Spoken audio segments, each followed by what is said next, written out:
Mga ka-Republic, isang matinding twist ng tadhana ang masasaksihan natin bukas sa Araneta Coliseum.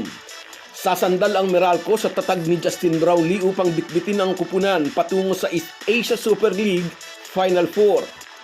Sa loob ng maraming mga taon, si Justin Brownlee ang naging mortal na tormentor at bangungot ng Meralco sa PBA. Pero sa pagkakataong ito, ang dating kalaban ay magiging kakampi. Kasama sina Saina Bahidi, Ismael Romero at Cady Lane, si JB ang inaasahang magliligtas sa Bolts upang makaakyat sa semifinals ng East Asia Super League. At nakaabang ang isang napakalaking hamon.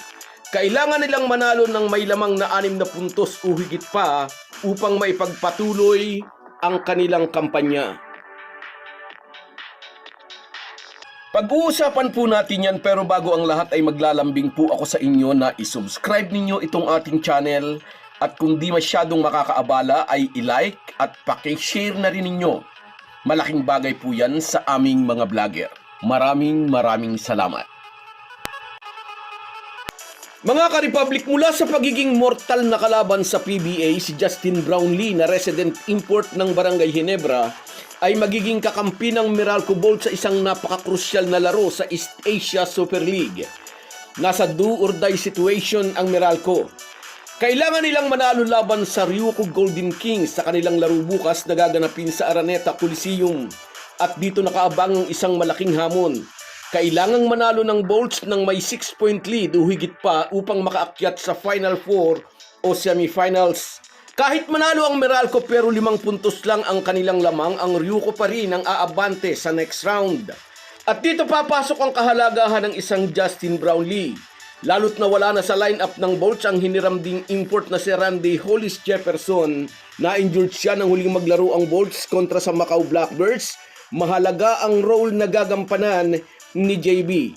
Kilalang clutch scorer sa mga crucial moments. Sasandal sa kanya ang Bolts upang ma-achieve ang inaasam na panalo at alalahanin natin, hindi sapat na manalo lang ang Meralco. Dapat silang lumamang ng 6 na puntos o higit pa upang makaakyat sa Final Four. Mabigat na kalaban ang Ryukyu Golden Kings. Sila ang dating Japan B-League champions noong 2023. At noong 2022 naging runner-up muna sila. Ibig sabihin, sanay sila sa pressure ng finals. Ang core ng team nang kuhanin nila ang kampyonato na sina Jack Coley at Ruichi Kishimoto ay nasa line-up pa rin ng Ryukyu. Kaya napaka-solid ng kanilang kupunan. Sa nakaraang 5 beses na paghaharap ng Meralco at Ryukyu Golden Kings, 4 na beses tinalo ng Japan team ang Bolts. Sayang at maagang na-injured si Randy Hollis Jefferson. Mas solid sana ang lineup ng Bolts sa pagsasama ng dalawa na parehong naging 3-time best import. Ngunit ang pagkawala ni Randy Hollis Jefferson sa roster ng Meralco ay hindi dapat ipagsaya ng Ryukyu Golden Kings. Hindi sila pwedeng kumurap dahil isa sa mga makakatuwang ni Brownlee ay ang Asian Heritage import na si Saina Bahidi. Siya ay isang Iranian national team player. Siya ang main gunner ng Shardani Gorjan sa Iranian Basketball League. 25 years old lang si Bahidi, 6'3", pero napakabilis at may matalas na outside shooting. Kayang-kaya niyang uminit sa 3-point line. Inaasahan na gagamitin ni Nenad Vucinic si Justin Brownlee bilang play facilitator. Si Saina Bahidi ang magsisilbing release valve. Kapag dinobol si Brownlee, si Bahidi ang nakatambay sa wing para tumira ng tres o umatake sa ring. Siya ang magbibigay ng offensive spark mula sa backcourt na kung minsan ay nawawala kapag pagod na si Chris Newsome. Kapag uminit ang mga kamay ni na Brownlee at Bahidi sa labas, asahan natin na mapapadali ang misyon ng Meralco na makuha ang 6-point lead. Ngunit bago yan mangyari, kailangan ding ma-check ng Meralco ang Twin Towers ng Ryukyu Golden Kings na sina Jack Coley at Alex Kirk. Ang dalawang ito ang makakabanggaan ni Cady Lane at Ismael Romero sa ilalim. 6'9" si Jack Coley at 6'11" naman si Alex Kirk. At heto pa ang mabigat. Japan naturalized player na si Alex Kirk, kaya pwede silang magsabay ni Jack Coley sa loob.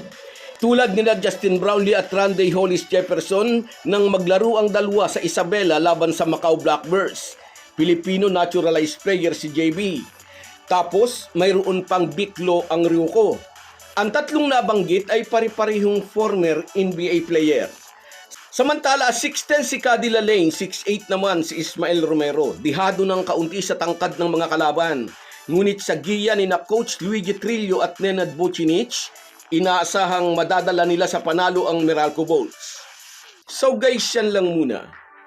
Hanggang sa muli. Kung wala po kayong mga viewers namin ay walang magtatagumpay na vlogger. Kaya salamat po sa inyong panunood. Shoutout sa iyo, Frederick Reyes. Happy Valentine's din sa iyo, idol. Salamat sa panonood. Sa iyo rin, shoutout. Edwin Felizardo. Yes, tiwala lang tayo, sabi niya. At sa iyo rin, Alfredo Lacerna Vlog. Wala raw siyang pakialam kahit maliit si Justin Brownlee. Subok na. Sa iyo rin, Merson Kabady Vlog mula naman sa Oman. Pasyal ito ng pasyal sa Oman. Salamat sa panonood, idol. Sa iyo rin, Ma'am Cecilia Gibara, I stand with CTC, sabi niya. At sa iyo rin, Enrico de Guzman mula sa Belgium. Shout out sa iyo, kabayan. Sa iyo rin, shout out Teresita Valencia. Okay lang daw kahit matataas ang ibang import kaysa kay Brownlee. At sa iyo rin, Remedios Mancinido. Shout out sa iyo, idol. At sa iyo rin, shout out, lagi kong nakakalimutan, Eric Acuña, salamat idol, sabi niya. At sa iyo rin, ito, lagi kong nakakalimutan, Norman Flores, salamat sa walang sawang suporta. Salamat sa inyong lahat. Kahit gaano po tayo kabisi, ay huwag po nating kalimutan ang ating buhay espiritual. Lagi po tayong magpasalamat sa bawat araw na dagdag sa ating buhay. Malaki po ang maitutulong ng pananalangin araw-araw. Isang paalala po mula sa inyong Halo Halo Sports Republic.